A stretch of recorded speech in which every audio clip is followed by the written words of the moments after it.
I appreciate the presence of Captain Prince Kofi Amoabin and my good friend David. We go way back in the trenches of speaking to young people and wanting to see the best they can become. So David, it's humbling to have you in our midst. My job here is very simple, and in as much as we are caught up with time, I want to do my best to box it up, but also take my time and break the subject matter down.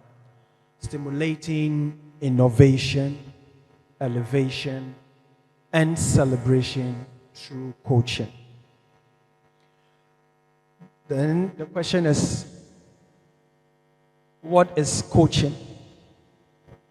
Because until you understand what something is, you will not be able to put it to good use. So at the International Coaching Federation level, ICF is the largest coaching organization in the world that boasts of over 130 chapters in 130 plus countries with over 60,000 membership globally, and we count it all blessing that Ghana, we are duly featured in these numbers. So we say coaching is a thought-provoking and creative process that inspires a person to maximize their potential and professional potentials. And the key word in here we underline is 1, partnering, 2, thought-provoking, 3, creative process. These 3 keywords is what coaching hinges on. And the outcome of those 3 is inspiring an individual to dare his or her odds, to challenge his or her status quo, to confront their limiting beliefs, such that something else can emerge when a coach and a client sit down to have a conversation. And the key tool we use in coaching is questioning. Like Reverend said, that is the key tool, whilst other parameters come to play. So this is, sometimes people get confused with coaching, therapy, counseling, advisory, consulting, and mentoring. But for today, I just want to state what coaching is, and you can see what it is not from the other perspective. What is very important is to acknowledge every good coach has got either a therapist or a psychologist or a psychiatric in his corner, so that when there are situations that require their input, we refer. So coaching is not therapy. Coaching is not mentoring. Coaching is not consulting. Coaching is partnering with the client. Where the client leads, you, the coach, don't tell the client what he or she must do. So there is no telling in coaching. Because every individual is their own life CEO. So I can't tell you how you should live your life. But with your permission, I can question how you are living your life based on results, based on what you bring forth for us to discuss. Then coaching is the now and the tomorrow. Because it's not therapy or psychology or psychiatry, we don't go into your past to deal with traumas here and there. No way. We deal with your now and the future that you want to go into. Then we say it is personal and professional. Anyone who goes through coaching, something happens to you, something profound. And that is what we will zoom into, so that you can understand the benefit of taking coaching very early as young people. Currently, Asia is leading with the statistics of young people taking interest in coaching. And the reverse is that the whole world, Africa, has more population of the youth. So look at the balance. Those that we have more youth than are taking interest in coaching. And we who have more youth as part of our population, over 60%, we are not taking or investing in coaching for our young people. We will be here and the Singaporeans will be coming here because their young people are investing in coaching. If you can buy iPhone 14 and the Samsung Ultra 20, Ultra 24, whatever, it means you can't spend that money to invest in coaching for your personal growth. So that is not an excuse of what you don't have. So this is what coaching is, and the rest is what coaching is not. I am not a therapist. I am a consultant. I mentor. But in here as I stand in the capacity of ICF Ghana Chapter. So my heart this evening is coaching. So this is what coaching is, and the rest is what coaching is not. I want us to listen to this video. Please, can it be played for me from your end? Everyone needs a coach. It doesn't matter whether you're a basketball player, a tennis player, a gymnast, or a bridge player. My bridge coach, Sharon Osberg, says there are more pictures of the back of her head than anyone else's in the world. Sorry, Sharon. Here you go. We all need people who will give us feedback. That's how we improve. Over the years, I've received so many different kinds of advice, I don't know where to start. One that comes to mind is to have a coach. Our board member in 2002, John Doerr, said, "You need a coach." And I said, "Well, I don't need a coach. I'm an established CEO. Why would I need a coach? Is something wrong?" He said, No, you need a coach. Everybody needs a coach. So Bill Campbell became my coach and has served Google very well. Every famous athlete, every famous performer has somebody who's a coach. Somebody who can watch what they're doing and say, is that what you really meant? Did you really do that? They can give them perspective. The one thing people are never good at is seeing themselves as others see them. A coach really, really helps. These are two powerful individuals on this earth. They grew up from Silicon Valley. The question I want to ask is, if these men and influencers shaping the face and frontiers of technology, and we also Bill Gates, one of the billionaires of this world, if they are investing in coaching, the question I ask for you is, what about you? They who have seen all the money are still investing in coaching. What about you? You want to aspire to become some of them, but the question is, how do you get to where they are? Because a lot of times we only hear the biographies of what they do, their wealth, but this is the first time these billionaires are acknowledging the role Bill Campbell played in their life. And there are a lot more in Silicon Valley like them. So I want to ask, how many of our leaders have got coaches in their lives? The leaders that we want to look up to so that they can troubleshoot and change the directions and the frontiers of this nation, who are their coaches? Because there is no way you go into a negotiation with any business individual who has gotten a coach in his corner that you will beat him to bargaining. You won't win. Because there is something more that happens in coaching. That is what we will zoom into.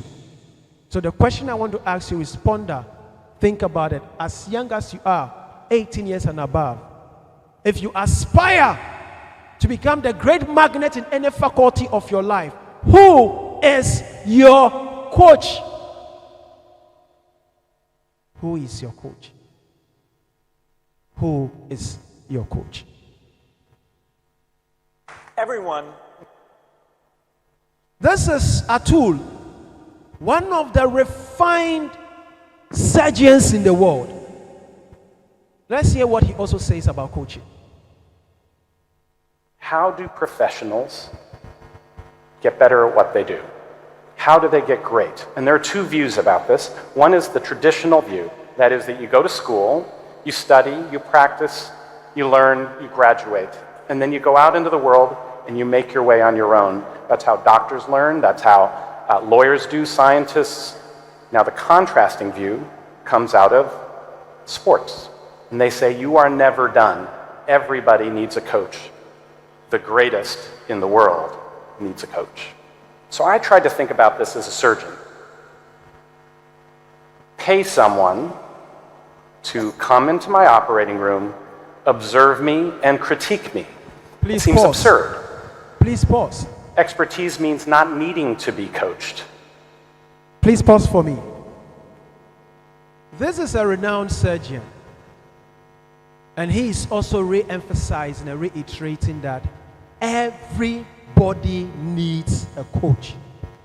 He went further even to qualify the category of people who need coach. He says, every great. So if you are aspiring for greatness here as you sit down now, start thinking about having a coach in your corner. Start thinking about having a coach in your corner. This is what happens when you go for coaching, and this is the power of coaching. In coaching, as you sit with your coach, you come with mostly one dimension of whatever situation you come with. But during coaching, you are questioned from certain angles that you never have thought of. So this is what coaching does. That there are 2 or 3 sides to something. A lot of the time, you are coming from one angle. It will take your coach to aid you to walk, or more or less go through a thought-provoking journey to arrive at your truth. So your true must all come together to form your truth. Until somebody who is crafted and trained to walk you down such a journey, to question your ways of being, to question your thoughtfulness, and question your ways of doing, you will be lacking. That is why I'm saying, if you go into any business negotiation and somebody has gotten a coach in their corner and they can see whatever engagement from 3D, I'm sorry, you cannot beat them to it. You can't. And it is not just a wishful thinking. So to be able to come to the point of innovation, come to the point of elevation, so that you can celebrate that which you are. I love what, Captain, you said, that in our part of the world, we are so fixated with materialism. So it is more cars, it is more houses, it is quantum of amount in an account. Whilst in certain jurisdictions, currently HRs are looking at well-being and fulfillment. And none of these two are driven by materialism or quantity. Actually, it's the quality of your life. And this is where coaches will come in to support you to live a quality life, not a quantitative life. Now, with coaching, you are supported such a way that you understand you are the only person who has got control over your life. You are the only person. That is how come we don't tell you how to live your life, because you are the only person who has gotten control over your life. And you are guided to come to the point where you know that in life there are other 2 things you can do aside control, is to influence your outer people you work with. You can only influence them. You cannot control them. The only person you can control is you. And that is what happens in coaching. So everything, if it's about work, we start from you. If it's about you and your boss relationship, we start from you. If it's about you and your wife or your husband, we start from you. If it's about you and your kids, if it's about lecturers and their students, you who sits in the chair on the other side as a client, we start from you. Because the only person you have control over is you. And we cannot, as coaches, advise you how to live your life. We can't.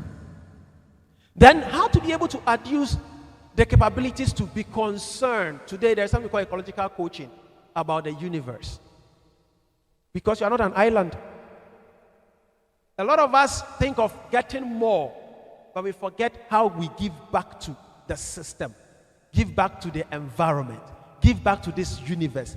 We will come and go, but this universe will remain. How do you give back? And coaching guides you, supports you to do that. Anytime you meet people who have no insight to coaching, and you mention coaching, like they go to the other three faculties that I discussed. Either it's therapy, either it's counseling, either it's psychology, or everything. Thank God, this is one of the backgrounds I come from. By the grace of God, I'm the first black male MBIT master coach on the continent. So this is my 40.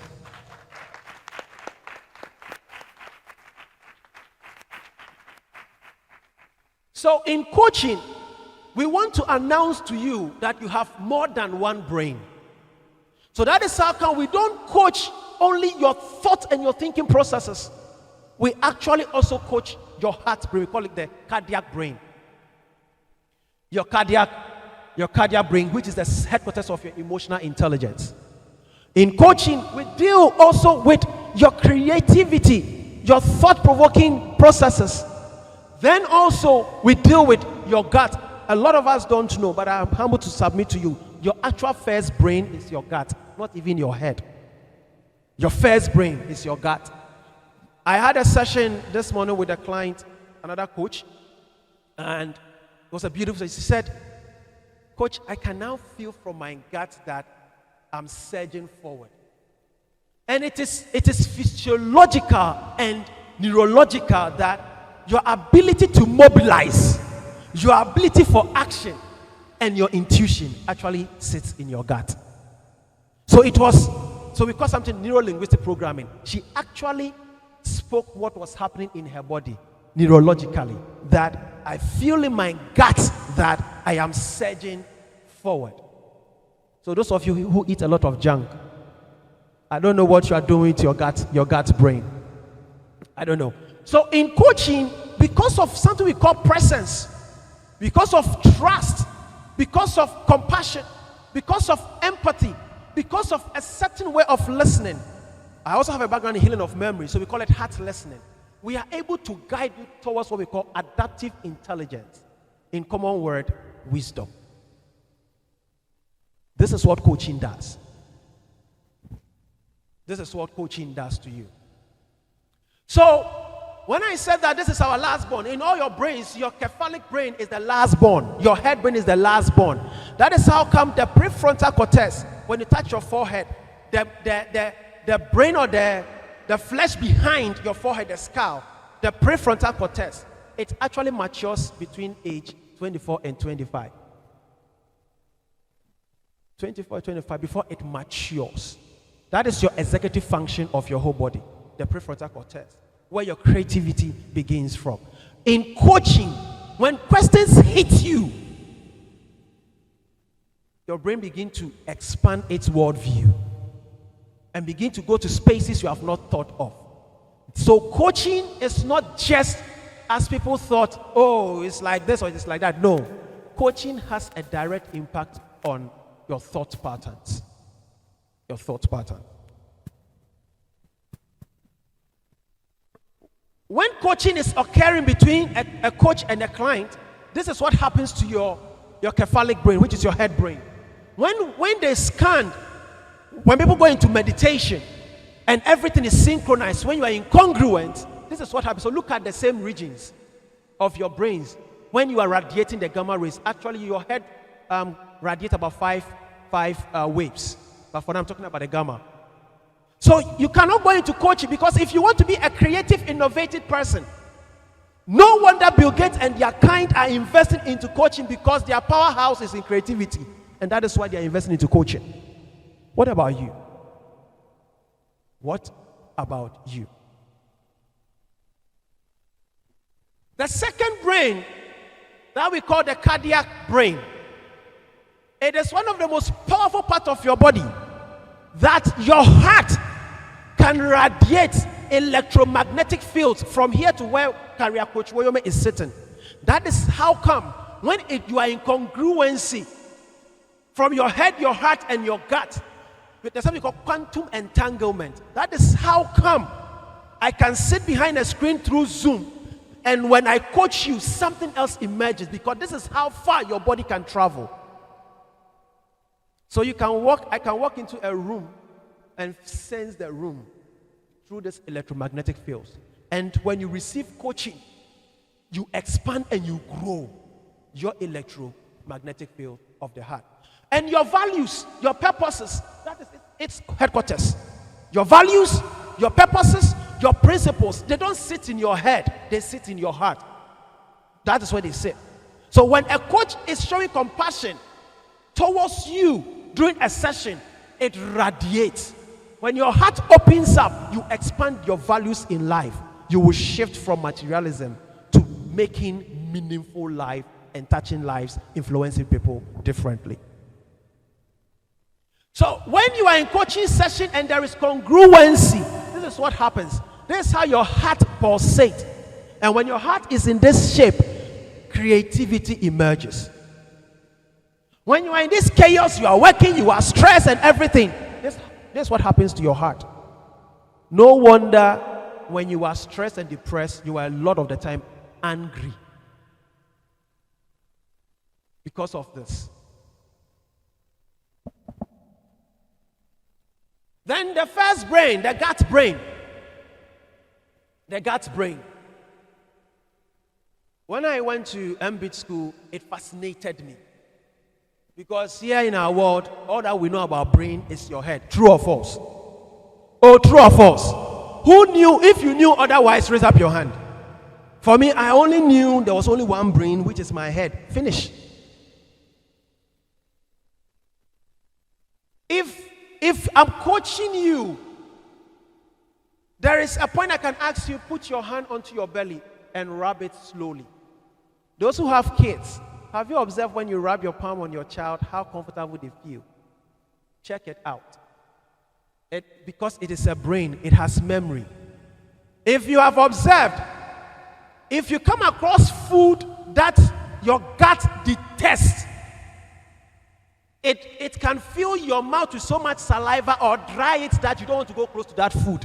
And woe unto you if you take it. What happens? Either you puke or you run. Because your gut has got memory to know what it does not like.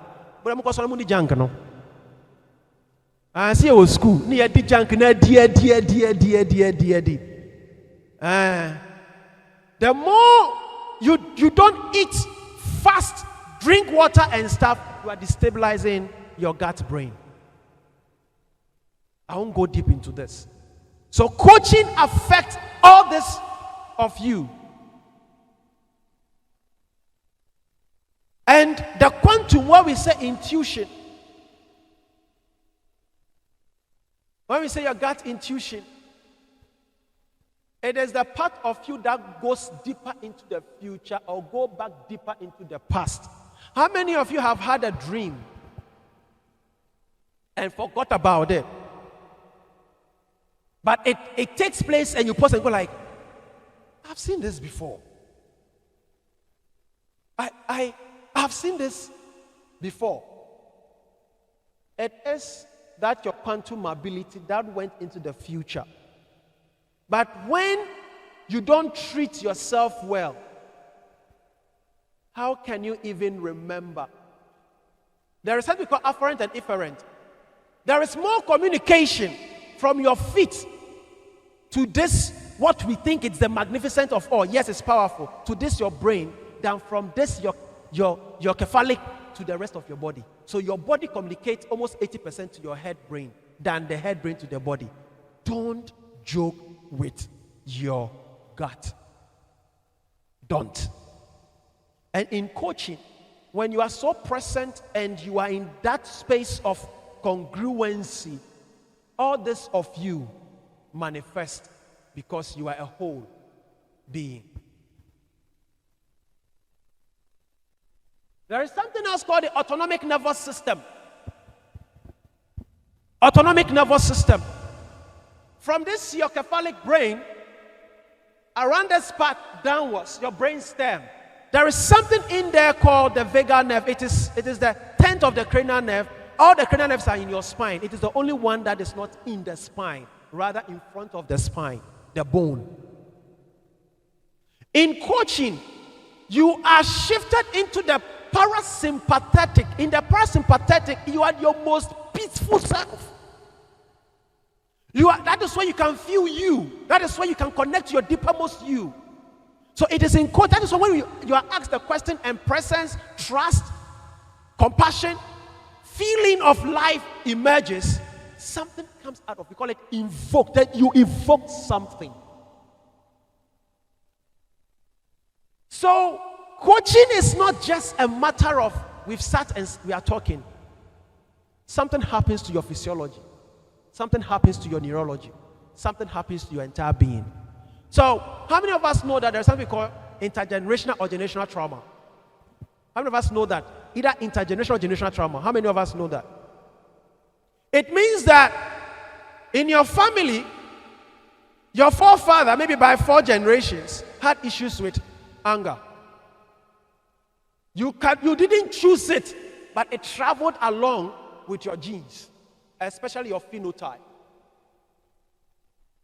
So, God is incredible God, as I'll put it, that during coaching, there is a way, as you continue to do it, you will write your pathways. You will write them. Like those of you used to do rewritable CDs, where you can copy a song to an already copied song. Your body has got that capability. And one of the ways you can benefit from coaching is that when you go through coaching, your body begins to code a bit differently, especially your phenotype, such that the offsprings out of you. So if we have challenges from our forefathers, myself, my colleagues here, you cannot have excuse. iPhone 1 Pro no, ne high coach, and the many ya, and so or back carrying intergenerational issues.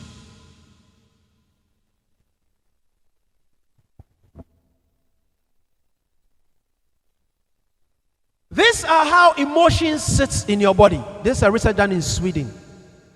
So when you come for coaching and you are in so much congruency, your self-love emerges. That is how come in coaching, when people feel so much self-love, it's like they have goosebumps. There's like so much fire around them. When they also have happiness, see how they are so flamed up. So coaching does so much to your physiology and neurology than you ever knew.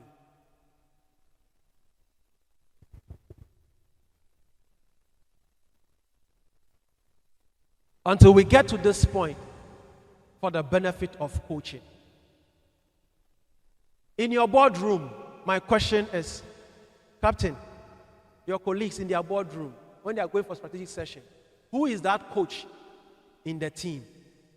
That when they are busily talking and he says, I heard you use this word because of the neuro-linguistic, the things you say are in your body. So when you say them, I can raise your awareness that I heard you use this word. Where is that coming from?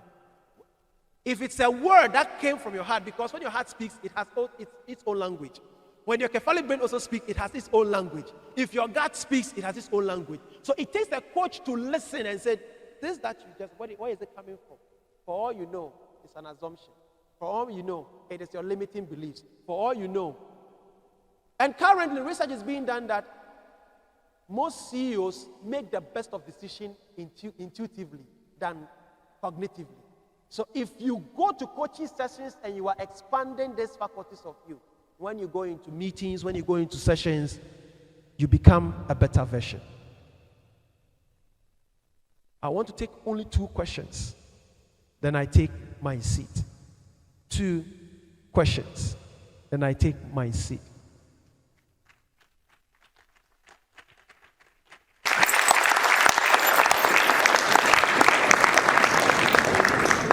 I have coached for 3,000 hours. I have done to the level of PCC. Margaret Jackson was saying, hey, PCC nyampe, it's not ampe. I'm inching on to MCC. I'm praying to be certified in multiple brain integration trainer so that I can bring all this to my people also. All my classmates are brofo. And I need to bring it home. Okay, so thank you very much for the presentation. I'm sure you are aware of the term gut feeling. Yeah. So when you were giving the explanation, you said gut. Just resonated with me. So where does it fit in the coaching strategy that you're talking about? Gut fit. When the body use wording to express something, in actual sense, your feeling is the wording for your emotion. And I'm not doing neuro-emotional intelligence here, it's at the management level, but let me chip in this. The more you sit with a coach, your gut knows so much than you, okay, let me put it this way. Your gut knows so much than you think. So your gut is a way to implore you that don't be limited by just this. You see, this thing goes into your body about 7 times or 8 times. So why do we limit it all here? Yes, because of the amygdala, the limbic system, there are some functions of a bit of intuitiveness in the head. So it can easily, we call it neural integration constraint. This can constrain everything else in your body to make you believe that is all you have. Or it can block the others to come on board. So it is in coaching that each of these brains feel free to emerge, to come forth. It's so powerful. So I don't want to say it's so powerful than you think, but it's so powerful than you can experience. It's so powerful. If you eat too much, have you noticed you have horrible dreams? It's one of the ways your gut sends you message. If you eat too much, that night you have horrible dreams. It takes you into certain places. You find snake with 3 heads. You find lion chasing you. It turns into butterfly and so many things.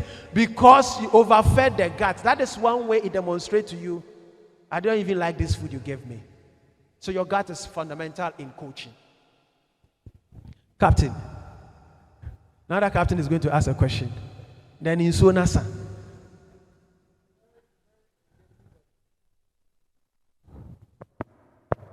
Yeah, very educative and impressive. But my question is, do you have specialized coaches?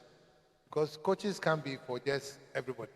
So you probably have coaches for MDs, coaches for doctors, coaches for what? Do you have, or you being the coach that you are a coach for everybody? That's what I want to know. Captain, that's a very good question. I'm not a coach, for instance, I'm not a coach for everybody. My niches are 4: executive and leadership coaching, teams and group coaching, personal development and career. I don't do business coaching. But a lot of coaches here also have different niches like that. So depending on what you do, you can't go to any of these coaches. If it's not in my purview or in my niche, I will say, no, this is not me.